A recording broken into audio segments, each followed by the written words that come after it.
Brothers, sisters, good morning. Morning. I'm trying to learn my Hokkien. Ati Chibe, Pingan, Osaki. First of all, I thank the Lord that I was able to come again here at your beautiful sanctuary.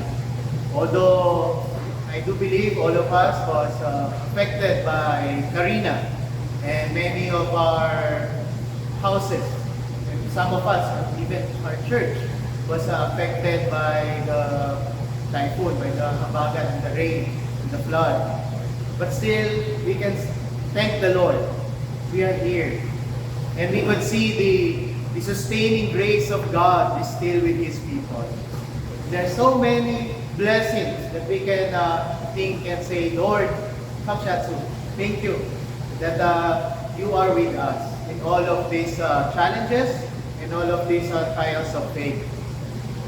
Last time that I was able to preach here or share to you, dear brethren, we talk about I shared to you the reality that we can know God, that our God is knowable, that our God is speaking to us, that our God speaks, and also that He is revealing Himself to us. First, He revealed His goodness, His power through creation. He revealed Himself to us through human history. And then, those are what we call the special revelation. He also revealed Himself to us through what we call the special revelation through the inspired Word of God and through the incarnate Son, our Lord Jesus Christ. So, as a response to that, we believe God is revealing Himself to us. He is speaking to us through His Word, through His Son. We are to be reminded, whatever our situation, whatever or wherever we are, as followers of the Lord, we have this single mandate. What nationality you are, whatever country you're from, if you are a believer of Christ, if you accept the inspired Word of God, and you are a follower of the incarnate Son, we have this single mandate. And He gave this single mandate to all us believers. When was the last time we came back here in Philippines? The day before I preached here, we were actually traveling from Australia, me and my wife. And there are some what we call familiar restaurants also there that are also common here in Philippines. One of them is McDonald's. Are you familiar with McDonald's? For sure, the kids shouted. They love McDonald's. And usually, when we go to McDonald's, there's this favorite thing that we order. Aside from the burgers and the fries, there's the chicken, right? The fried chicken. You know, one time when Jollibee is having a problem with its logistics, there's a time that they are teasing them. No? They say, "Oh, there's no available Chicken Joy, the Jollibee," and McDo was able to promote their Chicken Joy, the fried chicken, because of that. And many were saddened because there's no available chicken with Jollibee. So everybody is going to McDo, looking for the fried chicken. Now, interestingly, when we went to Australia, I discovered, if here we go to McDo for fried chicken, in Australia, there is no fried chicken in their McDonald's. They have nuggets, chicken nuggets.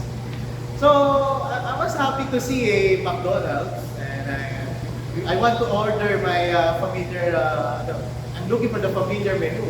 I noticed there's no fried chicken.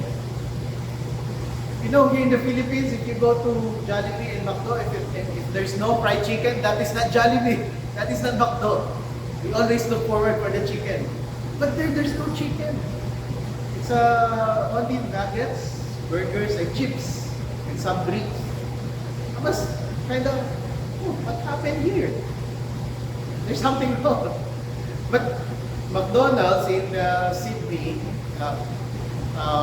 just like here, there are fast food restaurants. They serve meals quickly, and I think they still serve good product there. But here's the thing, no? When we go to a restaurant, we always ask, what is the most favorites here? And when we are familiar with restaurants, we know what to expect. If you go to Bugis, you order for laksa. If you go to Shok Shok, you look also for laksa. Or if you go for, I forget, it's another restaurant at the back of Shok Shok, you order for that rice pot and with the meat. These are very good restaurants. If you go for Shakey's and Pizza Hut, you go look for pizza, right? But what if those restaurants no longer serve pizza, no longer serve laksa? Would you still go there? Maybe depends what else they would offer. Thinking of that and looking back to our churches during the pandemic, during the Typhoon Karina, what do our churches offer? What product churches should be producing? Some may think that, oh, churches, these are good institutions. We can spearhead doing medical mission. We can spearhead doing evacuation. During the Karina, we're evacuating some of our brethren as well. As a church, sometimes we are known as social institutions that cares for their people. A place for compassion. A place, a sanctuary for peace, for meditation, for learning the Word of God. But in the end of the day, as churches, what should we offer? What should we be producing as a church? If you go to a company, to a business, you will want to see, what do you produce here? What do you build? What do you offer? Of course, if you go to Mercury Drugs, you cannot find tires there or motorcycle parts. They offer medicine because they're a drugstore. But if you go to a Wilcon Depot, please do not look for your medicines there.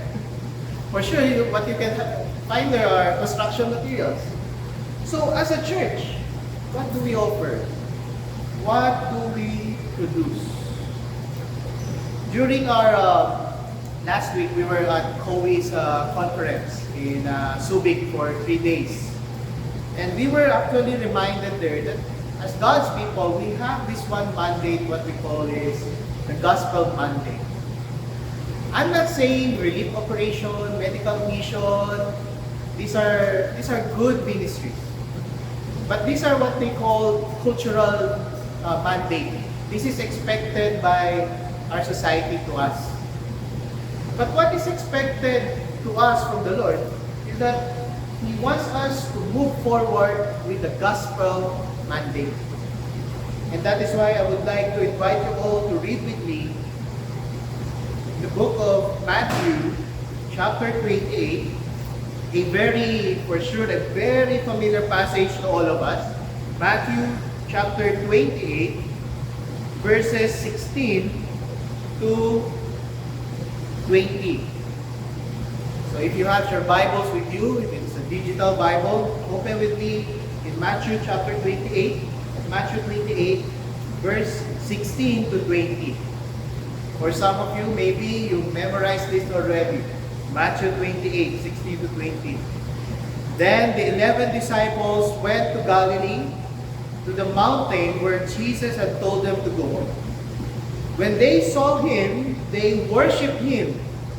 But some doubted. Take note of that. Some doubted. Then Jesus came to them and said, "All authority in heaven and on earth has been given to me. Therefore, go and make disciples of all nations, baptizing them in the name of the Father, of the Son, and of the Holy Spirit, and teaching them to obey everything I have commanded. And surely I am with you always to the very end of age. I am with you always to the very end of age.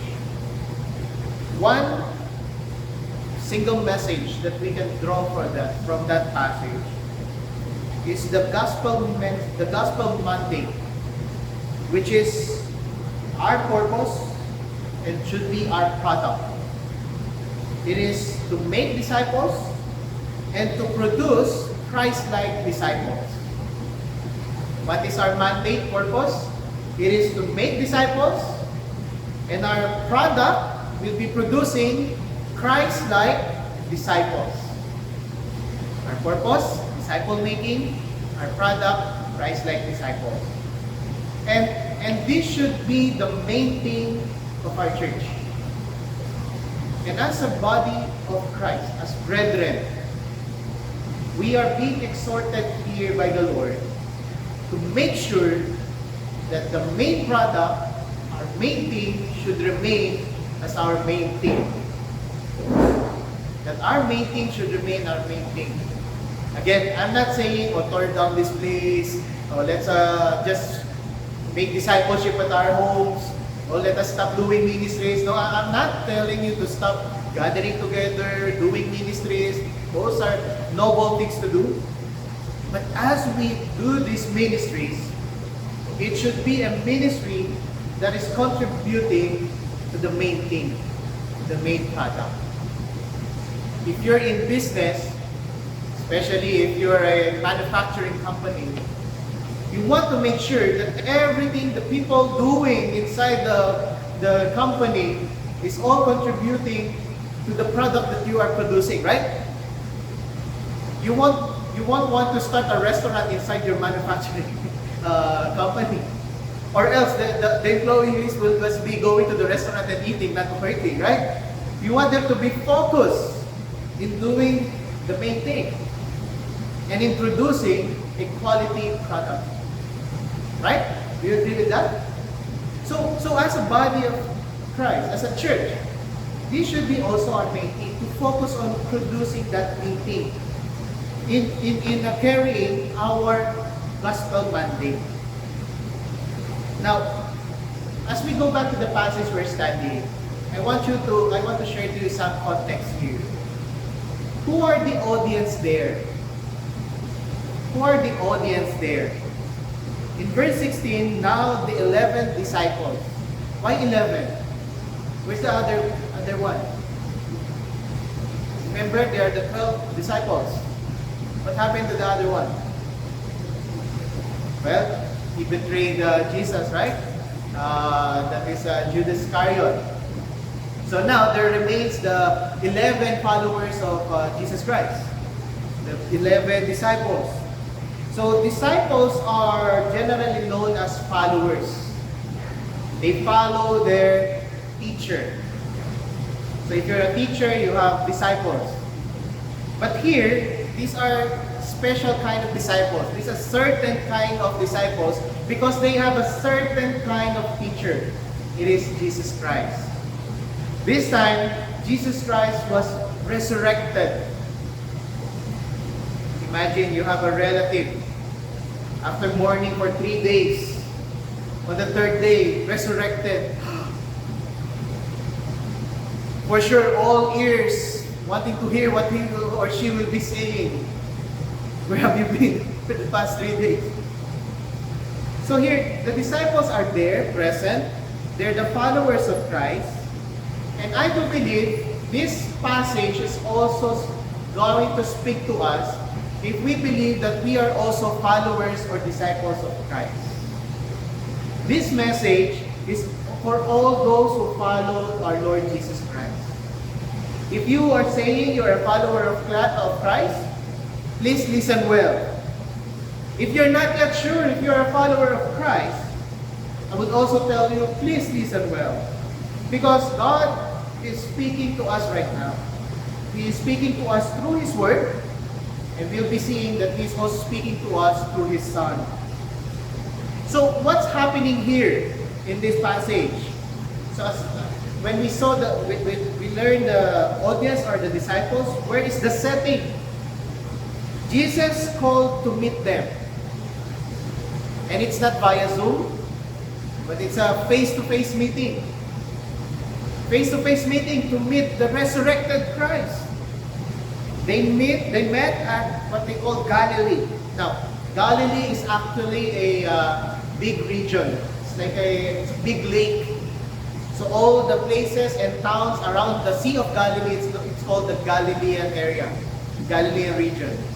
So Christ did so many ministries around that lake of Galilee.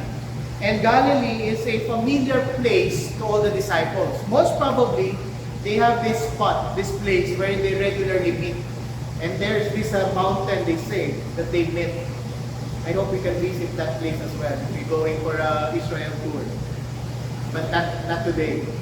There's still conflicts there. I hope we can visit that place. Because this place holds a very significant impact to all of us. This place is very significant because this is like the birthplace of Christianity. This is where the gospel mandate was given. So what is the condition of the heart of this audience when they're receiving the gospel message or the gospel mandate?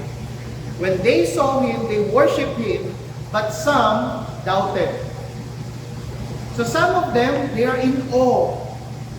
The resurrected Christ, face to face, you're seeing Him alive. But then, some of them doubted. Some worship before Him. The word is proskuneo. They bowed down before Him. But some hesitated. Some doubted. Maybe they have a question in their hearts. Is this the real Jesus?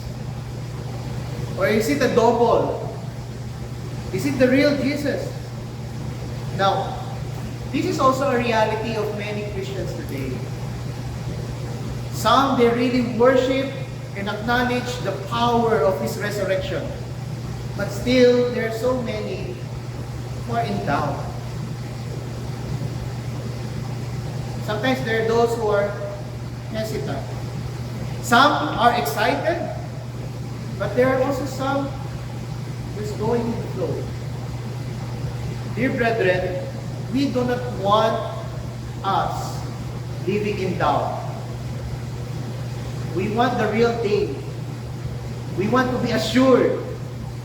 If someone is going to pay you a check, you want to make sure that this check is working, right? If you're in doubt, oh my, you'll be in trouble.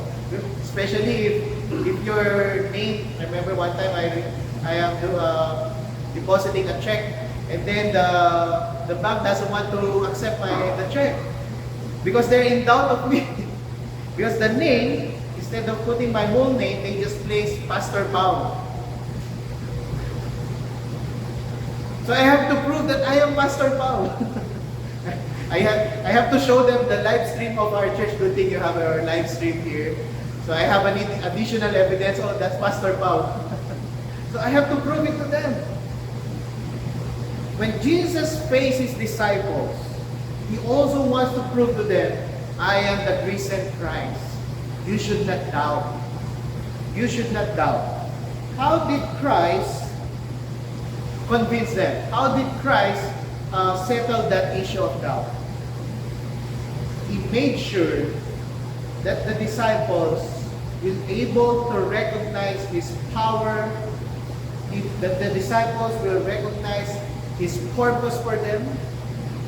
He made sure that they will also acknowledge and learn the process, the power, and the promises of Christ. And these are the things I want to share to you. As we carry on the gospel mandate, what do we have?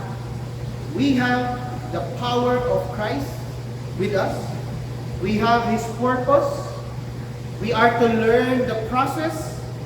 And we have to claim His promise. Power, the purpose, the promise, the process. Or the promise, or the process, and then the promise. In verse 18, if you have your Bibles with you, Jesus came and said to them, "All authority in heaven and on earth has been given to me." All authority in heaven and earth has been given to me.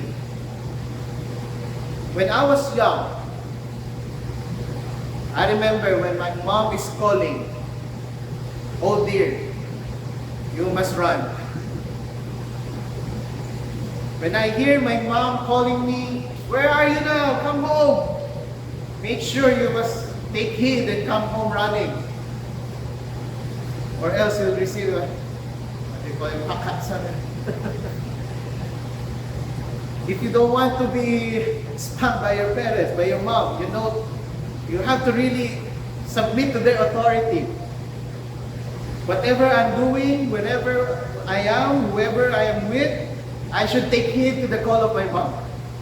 Why? No, not because I'm afraid of my mom. I have a very loving mother. But as parents, we want our children to recognize the authority given to us by the Lord. And as children, we recognize the authority of our parents and submit to their authority. That's why we obey and respect them. It's a symbol of our obedience, it's a symbol of our recognition to their authority over us. Same thing as well when we submit to Christ. Why do we obey Christ? Why do we follow the Lord Jesus Christ? Because we are recognizing His authority over us and over the things that we have right now. In Colossians chapter 1, verse 15 to 21, it was very beautifully praised by our Apostle Paul. What kind of authority does Christ have? In Colossians 1:15, he says, "He is the image of the invisible God, the firstborn of all creation. For by Him all things were created, in heaven and on earth, visible and invisible, whether thrones or dominions or rulers or authorities. All things were created through Him and for Him. And He is before all things, and in Him all things hold together." Look at the supremacy of Christ there. All things hold together because of Him. He is the head of the body, the church. He is the beginning, the firstborn from the dead, that in everything He might be preeminent, supreme. For in Him all the fullness of God was pleased to dwell. That's why we recognize His divinity. And through Him to reconcile to Himself all things, whether on earth or in heaven, making peace by the blood of His cross. Look at the power of His resurrection. Look at the authority that Christ holds.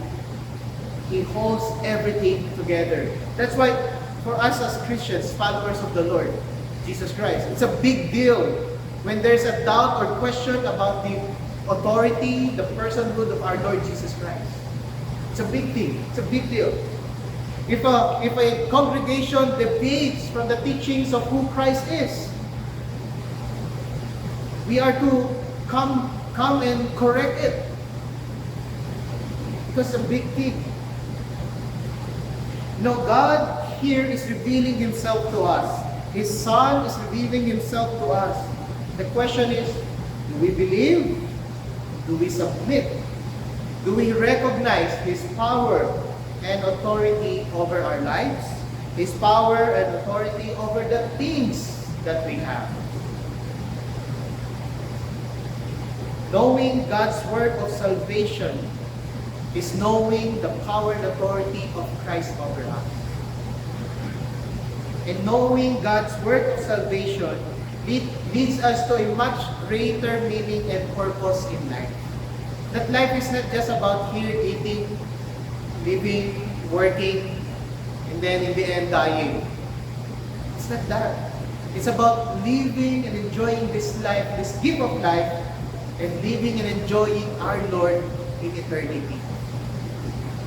That's why it's important to recognize His power. And going to our second point, His purpose. In verse 19, what is the purpose? The mandate. Go, therefore, and make disciples of Quezon City. Go and make disciples of Talayan. Go make disciples of NCR. It's therefore, go and make disciples of all nations. This is a local church with a global ministry. Nations. How? Baptizing them in the name of the Father, of the Son, and the Holy Spirit. Christ was intentional in making significant impact to certain individuals and people groups. He is very strategic. He was intentional in his ministry. He was missional in his ministry, and he is relational in making disciples. If you'll be reading the Gospels, you will see that Christ walked with them. Christ ate with them. He taught them day and night. During his ministries, he traveled with them, the disciples. And as he goes and journey with them, he modeled to them what is a disciple of God is. And here, we are being mandated to do the same thing. We are to journey together, to walk together, to eat together, yes. And as we do these things, as we go, we are making disciples of Christ. And here's the thing, the beauty of this, we are doing this not just for our sake, but this is what we were doing for the name of, in the name of our Father, our Son, the Holy Spirit. We are authorized by the Triune God. Imagine being sent by the President of the Republic to do something. It is a task given to us by our Creator to make disciples. You know, as salt and light of this world, we cannot help it but to make or to cause significant impact to our communities. As believers, whether you like it or not, you are the salt and light of this world. People are looking up to you. People are expecting, what is a Christ-like disciple? What is the product of this church? And as salt and light of this world, we are carrying the cross and the banner of Christ. And we are to realize that life have a certain kind of purpose now. And we are to make transformational or godly changes in our homes, in our workplaces, and in our communities. But how should we do it? We'll be going to our third point, the process. We have the purpose, we have the power. How should we do it? The process. In verse 20, it says they're teaching them to observe all that I have commanded you. Now, I'm also doing a teaching ministry in QCCA in our school. You know, teaching today is very challenging. Children are bombarded with so many distractions. And here's the catch. Who is giving all those distractions? It's just one gadget. And who bought that gadget? Who bought that gadget? Parents. Oh. No. Again, I'm not telling you that once we come home, throw away the gadgets. No. The children will be mad at you for sure. Gadgets are very useful in teaching. But people-to-people relationship is much more important. During the pandemic, when we were teaching through Zoom, through Google Meet, oh no. We don't know if they're learning. Sometimes the cameras are off. Sometimes we cannot hear them. Sometimes we are lagging. I don't know if they're learning. That's why you cannot really substitute face-to-face learning.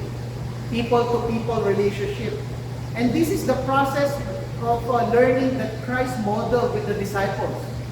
It's person-to-person relationship. Teaching them to observe, meaning modeling it to them. How would you tell the person to observe it if you are not observing it as well? It's modeling. And how could we know if a person is learning? I could see some kids here. No? A person know that we can assess if a person or student is learning if there is a change in that person. For sure, no, when I was young, jubok writing. Pasaway. So my parents would be teaching me, oh, you should not do this, you should do this.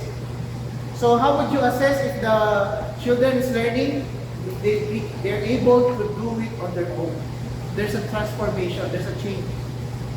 That whether we're looking or not, they're doing it. And they're doing it rightly. And this is also the process we are to do when we are carrying the Gospel Monday. This is a challenging task. Modeling it.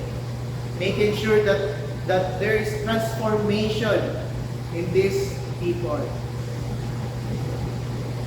Now, I'm not challenging you to do great things and to go out and start discipling all the neighbors here.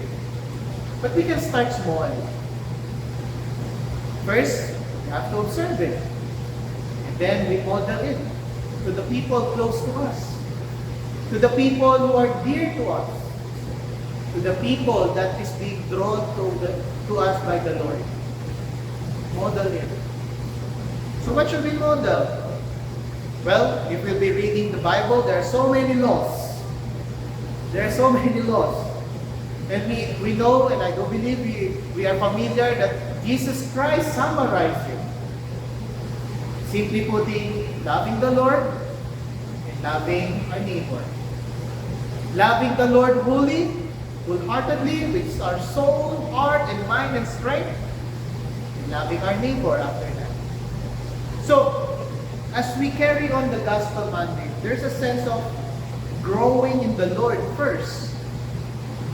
Falling in love with the Lord daily. And then loving our neighbor. It's hard to love our neighbor if we do not have the source of all love.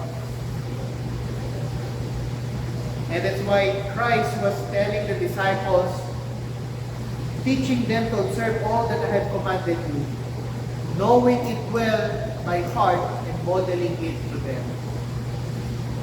Again, this is easy to speak said than done. I'm doing youth ministries as well. And sometimes after one counseling, teaching them, oh, these are the things that you should do. Then after a week, they'll come back to me, Pastor, oh, I was not able to do it. Okay, let's go back to step 1. And then after that week, the same issue again, Pastor. Sometimes it's tiring. But here's the thing. We have the promise of God with us. We have the power, we have the purpose, the process, and God, our Lord Jesus Christ, gave His promise. Behold, I am with you always to the end of age.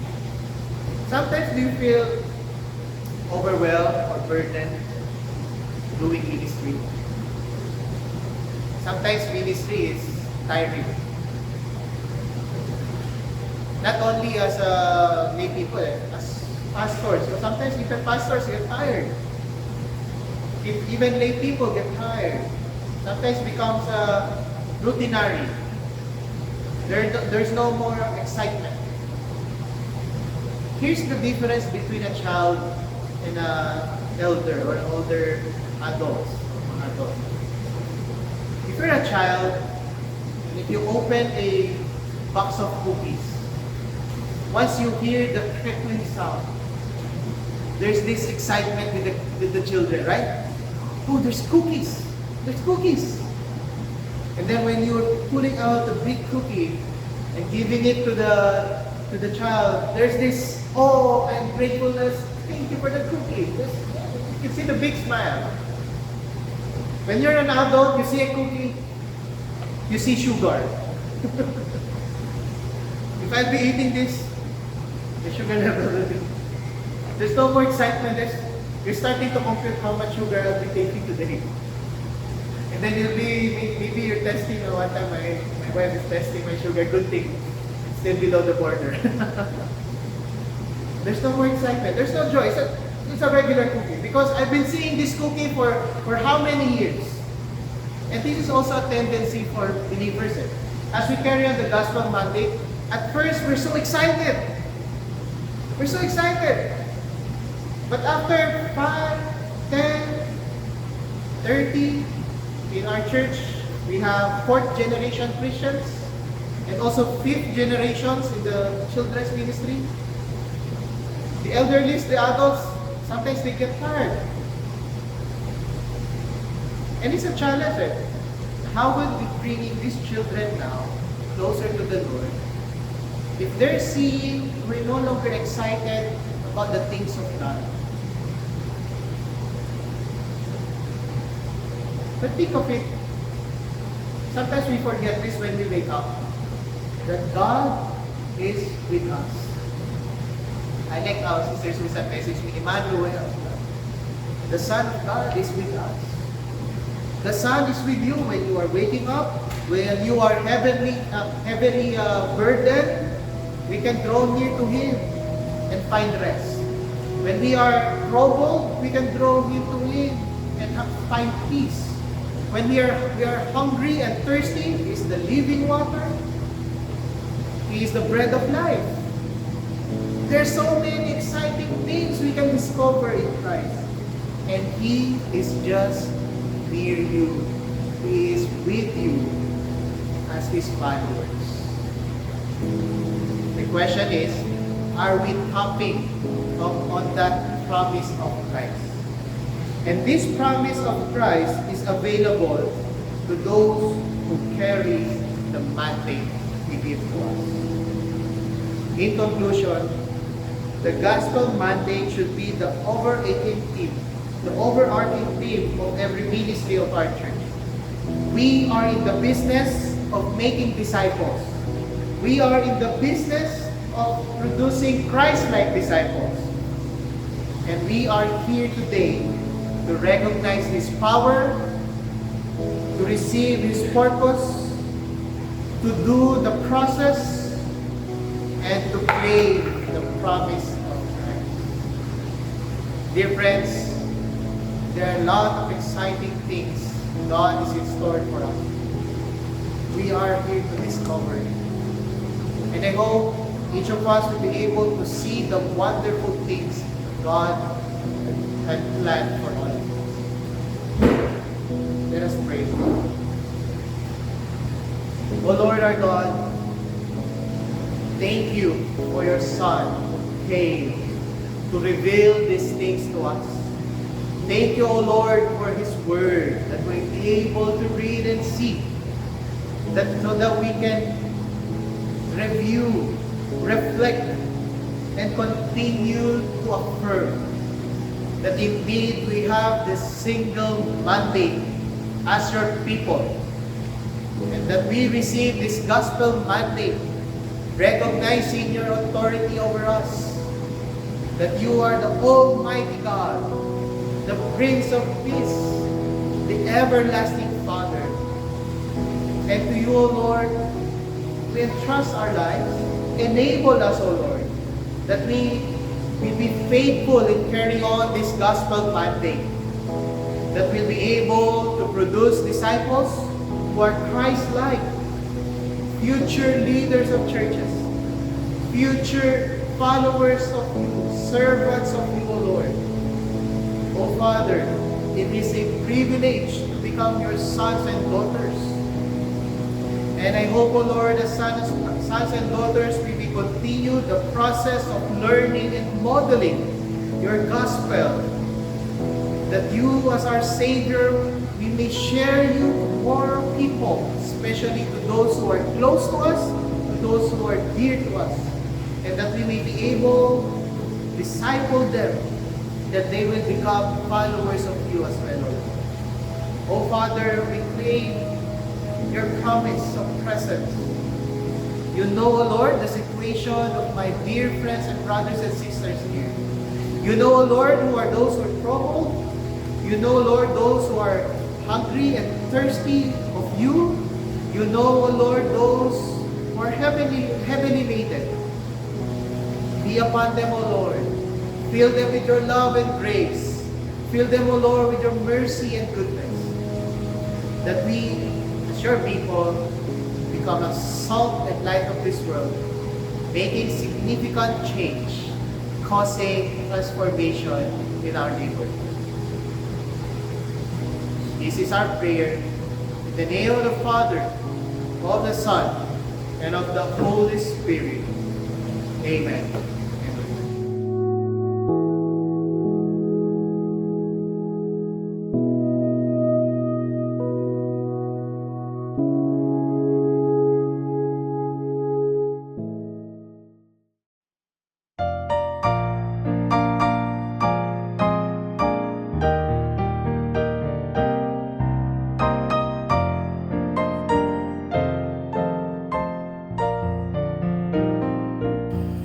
On a hill far away stood an old rugged cross, the emblem of suffering and shame. And I love that old cross where the dearest and best for a world of lost sinners was slain. So I'll cherish the old rugged cross till my trophies at last I lay down. I will cling to the old rugged cross and exchange it someday for a crown. Oh, that old rugged cross, so despised by the world, has a wondrous attraction for me. For the dear Lamb of God left His glory above to bear it to dark Calvary.